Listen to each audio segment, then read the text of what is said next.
Today, you are going to learn 4 key meniscus tests that you can do at home for a torn meniscus.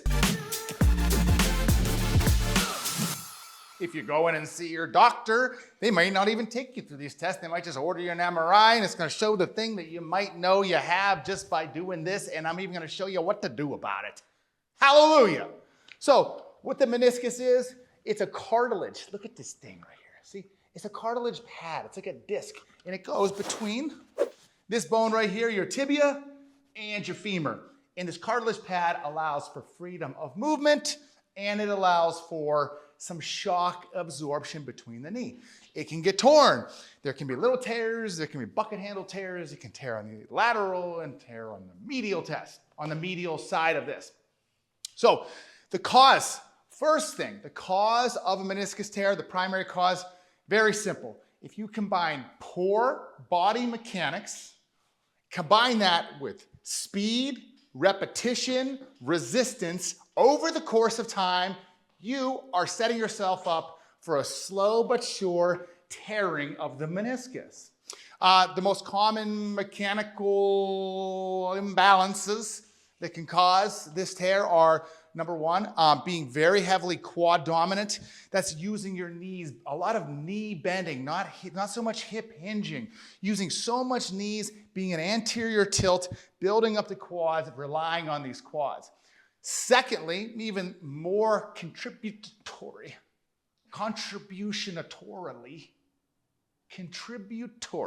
Okay. More contribution than that is, it is called a valgus knee, and it's the number one sign of a serious knee injury, and it's something that you are doing. If you're watching this, you're valgusing. Show them what valgus is, babe.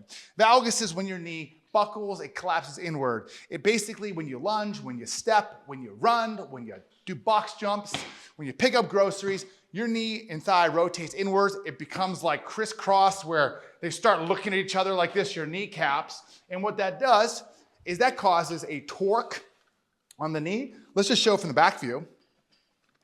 You can see if that knee is gonna buckle inward. What happens is the weight starts to, this side gets pulled and open and this meniscus gets crushed and it starts twisting. So what that creates is imbalance and uneven wear and tear on the meniscus. Now, that valgus collapse also comes with an issue where your foot is usually weak and coming inward. It causes the tibia to roll inward. So not only that, but you have these rotational twisting forces on the knee that cause the meniscus tear. We're not going to get into depth with that today, but the poor mechanics plus speed plus all of that. Now, you can't have trauma that causes it. You know, you ride your dirt bike and you hit a jump and you case it and you just blast your knee. That can also be a cause. That is usually a minority, are those traumas.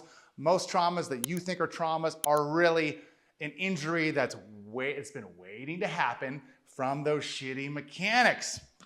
So you can imagine that the only way to fix this shit is to improve the mechanics, which is why you're listening to this before we get into the tests. And I think it's time to begin the test. Oh, not quite. And the question is, well, if it's torn, do you need surgery? Myself personally, 13 years ago, for reasons due to mechanics likely, because I had no real cause, I experienced a bucket handle tear of my right meniscus. Took me a couple years to figure it out.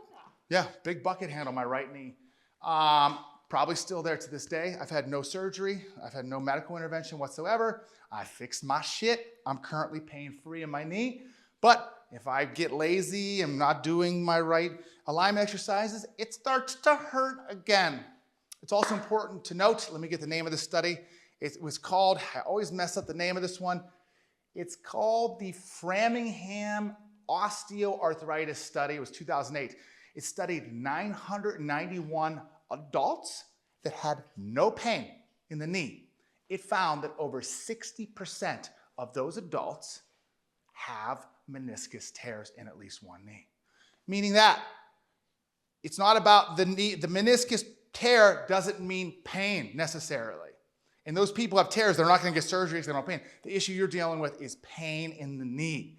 So once you fix that alignment and fix your mechanics and gain that strength, you too will likely have a pain-free meniscus like mine. Let's get into the tests. So I'm gonna give you 4 tests to do at home right now. One is a modified version of a popular test. These are medical orthopedic tests that are used by, the surgeons, the doctors, the MDs out there. And let's get into number 1. Number 1 is called joint line tenderness. So this one here, go ahead and get your, step your right foot down, babe, good. Oh, wait. Yep. So joint line tenderness is this. What you're going to do is you want to get your finger, and I want you to try this. I want you to get your hand below the knee. I'll show you the model here. Okay. And you're trying to feel on this. If you can look here, you're trying to feel, there you go, that's the front of the meniscus. Good. You're going to feel the gap. You're going to feel a bone and a bone. And the gap, that soft cushion between, that's your meniscus. There you go, exactly. So now you're going to work all the way around to the back. So just slowly work around, more here. So right here and here. That's the joint line. Right there between. Feel right there. So you want to push in there and slowly move back. Now, if you experience pain or you feel swelling or inflammation along the inside or the outside, that is a positive sign for a meniscus tear. Doesn't mean you have one, but it is a positive sign. So now that you assessed your joint line, how did yours feel? Felt great. Felt great. Okay, good. So now that you did that, let's move on to, let's just jump into something called Thessaly's. Thessaly's is a real great test you can do at home. So hop on up there. So what you're gonna do is you're gonna add a little bit of knee bend in this knee right now. Good. And now you're gonna bring this leg off the ground and balance. Now what you're gonna do is you're going to, and you can actually, if you need something for help, like with this, you can use a stick, but you wanna keep the weight on the knee. Bend the knee even more. Now you're gonna rotate your hips all the way left. Good, and rotate your knee with it. Keep your knee bent though, whole time. This knee stays bent. There you go, now keep it bent and rotate the other direction, all the way. Keep going, turn the hips, turn everything. If the thought of this just hurts, well, that's a positive sign that you have a meniscus tear, or if this hurts, if you feel pain on the inside, that's gonna be positive for a medial meniscus. If you feel pain on the outside, that is positive for a lateral meniscus. You also have an extension test, which is this, which is you can just use that stick still. And I want you to just kind of really straighten that knee, like kick it, lock it straight. Good. If your knee just locks out straight like this, well, that's negative and that's good. If you feel like it's guarded or you don't want to kick into it too much, well, that is a positive sign as well. Meniscus tear. Last, I'm going to give you something, a modified McMurray's test, all right? So here's what you can do in the modified McMurray's. And get rid of your stick. You don't need it anymore. And you know what? Let's actually turn this whole thing. Go and hop off for a second here, babe. Good. Now come on back up here.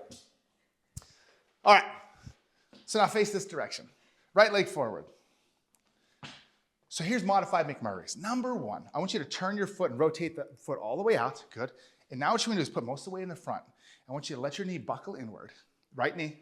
Bend it and let it buckle inward. And now put more weight on it and sink down into it. There you go, all the way down. Do you feel pain in the knee here? If you do, it's positive. Now do the opposite. Turn this foot all the way in.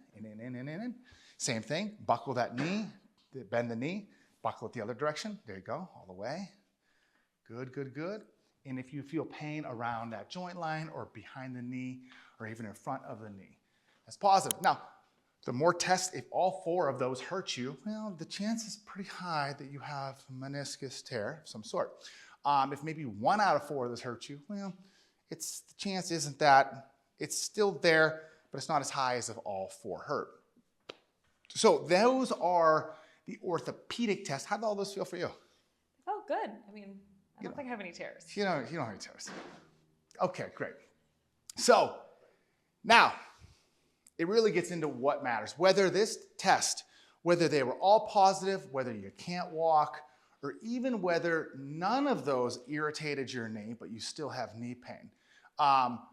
The best path that I know of to fix that shit is this. And specifically, I've created a whole movement methodology, step by step, on how to fix and address different areas in pain in the body. And so this one specifically I'd recommend is our knee, ankle, and foot program.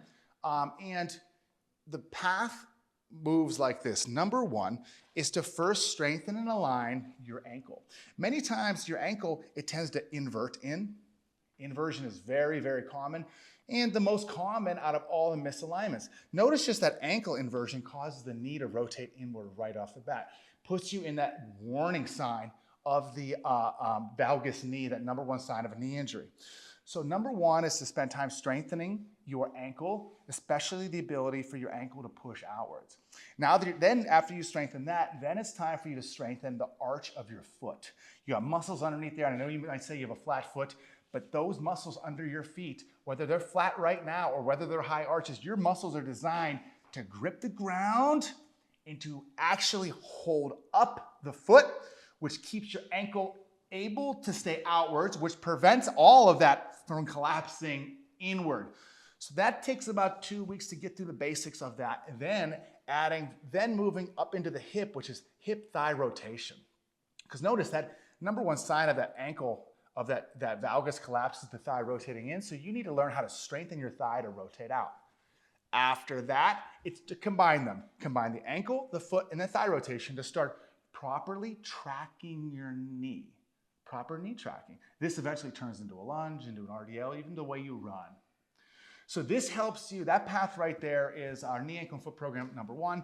I'd highly recommend after that. Many of you with meniscus injuries find that you're in a lot of anterior tilt and a lot of quad dominance. And for that, you need to learn, that's the hips and glutes. That's called our hip hinge. It's called the hip hinge, which is really learning to bend less from your knees and more from your hips to target your hamstrings, to target your glutes, which will, over the course of time, relax the quads in the front and create better balance around your knee. Many of you are unable to do the hip hinge because you're throwing your back and your core is just like gumpy. And those, if you're one of those people, I'd highly recommend learning how to brace your core properly, how to create better alignment in your core section. And then after you learn that alignment in the core, now you can finally take that into your hip hinge. So just that path I said right there, done right, is about 90 straight days to do that. Now, you could, Google and YouTube all this free shit, and you could piece this all together yourself, or you can go to our website, get in the membership. We always have like a little introduction in there for you guys, and you can get started with the knee, ankle, and foot program. In summary, meniscus tears are very common. You often don't even need surgery, and the surgery doesn't even fix the root cause of the problem. So you went over some tests today that may have been positive. And if they were, it's probably likely you got a little tear in the meniscus. And then the path to fix that shit is to create that better strength and alignment of the foot, the ankle, the knee, the hip, and the glutes, the hamstrings, and the core, right? It's because your body is all fucking connected together there, right? It's all connected. It's the path. It's a fun one. It always works. You're going to feel better and stronger. Hopefully you learned a little thing or two. And thanks for tuning in. Make sure you subscribe. Make a comment underneath here if you liked it. And share with the world that everyone needs to be fixing their shit, all right?